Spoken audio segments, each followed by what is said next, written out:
ನೋಡಿ, ಮೊದಲನೇದಾಗಿ ಜನರಿಗೆ ಸುರಕ್ಷತೆಯಿಂದ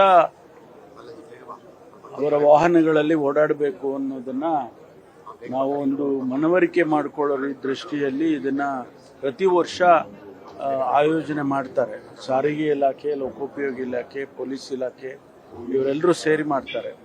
ಒಂದು ರೀತಿಯಲ್ಲಿ ಅವೇರ್ನೆಸ್ ಕ್ರಿಯೇಟ್ ಮಾಡುವಂಥದ್ದು. ಆಮೇಲೆ ಹೊಸ ಹೊಸ ಆವಿಷ್ಕಾರಗಳು ಬರ್ತಾ ಇರುತ್ತೆ, ಅದನ್ನು ಕೂಡ ಅವರಿಗೆ ಗಮನಕ್ಕೆ ತರ್ತಕ್ಕಂಥದ್ದು, ಅದನ್ನ ಫೆಮಿಲಿಯರೈಸ್ ಮಾಡೋದಕ್ಕೆ ಅಂತ. ಈಗ ಹೊಸದಾಗಿ ಇವತ್ತು ಒಂದು ಸಾಫ್ಟ್ವೇರ್ ಅನ್ನ ಲಾಂಚ್ ಮಾಡಿದ್ದೇವೆ. ಅದರಲ್ಲಿ ಏನಾಗುತ್ತೆ, ಆಕ್ಸಿಡೆಂಟ್ ಆದಾಗ ಅನೇಕ ಸಂದರ್ಭದಲ್ಲಿ ಮೆಡಿಕೋ ಲೀಗಲ್ ಕೇಸಸ್ ಆಗ್ಬಿಡ್ತವೆ. ಆಗಿದ್ಮೇಲೆ ಅದಕ್ಕೆ ಅವರಿಗೆ ಇನ್ಶೂರೆನ್ಸ್ ಕವರೇಜು ಸಿಗಬೇಕು ಅಂತ ಹೇಳಿದ್ರೆ ಒಂದು ಡಿಟೇಲ್ಡ್ ಆಗಿ ಒಂದು ಆಕ್ಸಿಡೆಂಟಲ್ ರಿಪೋರ್ಟ್ ಅಂತ ಸಬ್ಮಿಟ್ ಮಾಡ್ತಾರೆ ಕೋರ್ಟಿಗೆ. ಅದು ಎಷ್ಟೋ ದಿವಸ ಆಗುತ್ತೆ, ತಿಂಗಳಾನುಗಟ್ಟಲೆ ಆಗುತ್ತೆ, ಒಂದೊಂದ್ಸಾರಿ 6 ತಿಂಗಳು, ವರ್ಷ ಆಗಿರೋದನ್ನು ಕೇಳಿದ್ದೇವೆ. ಅದು ಆಗದೆ ಹೋದ್ರೆ, ಸಬ್ಮಿಟ್ ಮಾಡದೇ ಇದ್ರೆ ಅವರಿಗೆ ಯಾವುದೇ ರೀತಿಯ ಹಣ ಸಿಗೋದಿಲ್ಲ. ಫ್ಯಾಮಿಲಿಗೆ ಅವರು ಒಂದ್ ಕಡೆ ಫ್ಯಾಮಿಲಿ ಅರ್ನಿಂಗ್ ಪರ್ಸನ್ ಸತ್ತೋಗಿರ್ತಾರೆ, ಕುಟುಂಬಕ್ಕೆ ಇನ್ಶೂರೆನ್ಸ್ ಏನಾದರೂ ಹಣ ಸಿಗ್ಬೇಕಲ್ಲ.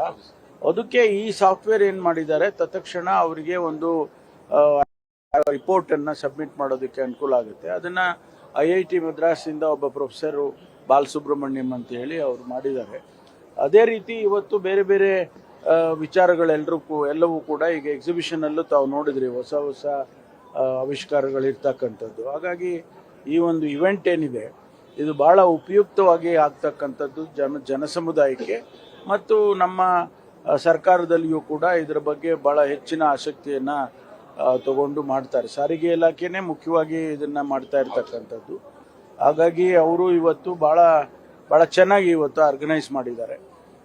ಅದನ್ನ ವಿದ್ಯಾರ್ಥಿಗಳಿಗೆ, ವಿಶೇಷವಾಗಿ ವಿದ್ಯಾರ್ಥಿಗಳಿಗೆ, ತಾವೆಲ್ಲ ನೋಡಿದ್ರಿ. ಈಗ ವಿದ್ಯಾರ್ಥಿಗಳು, ನಾವುಗಳೆಲ್ಲ ವಿದ್ಯಾರ್ಥಿಗಳಾಗಿದ್ದಾಗ ನಾವು ಮೋಟರ್ ಬೈಕ್ ಓಡಾಡ್ತಾ ಇದ್ವಲ್ಲ, ಅದು ಈಗ ಹೆಚ್ಚಿನ ಮಟ್ಟದಲ್ಲಿ ಈಗೆಲ್ಲ ವೆಹಿಕಲ್ಸ್, ಮಾಡರ್ನ್ ವೆಹಿಕಲ್ಸ್ ಎಲ್ಲ ತುಂಬಾ ಸ್ಪೀಡಾಗಿ ಹೋಗೋದು, ಆಮೇಲೆ ಆ ವೆಹಿಕಲ್ಸ್ ಎಲ್ಲ ಒಂದು ರೀತಿಯಲ್ಲಿ ಕಂಟ್ರೋಲ್ಗೆ ಸಿಗೋದಿಲ್ಲ, ಅಂಥ ವೆಹಿಕಲ್ಸ್ಗಳೆಲ್ಲ ಬಂದಿದೆ. ಅದಕ್ಕೆ ವಿಶೇಷವಾಗಿ ಯುವಕರಿಗೆ, ಸ್ಟೂಡೆಂಟ್ ಕಮ್ಯುನಿಟಿಗೆ ಅದರ ಅವೇರ್ನೆಸ್ ಕ್ರಿಯೇಟ್ ಮಾಡಬೇಕು ಅಂತ.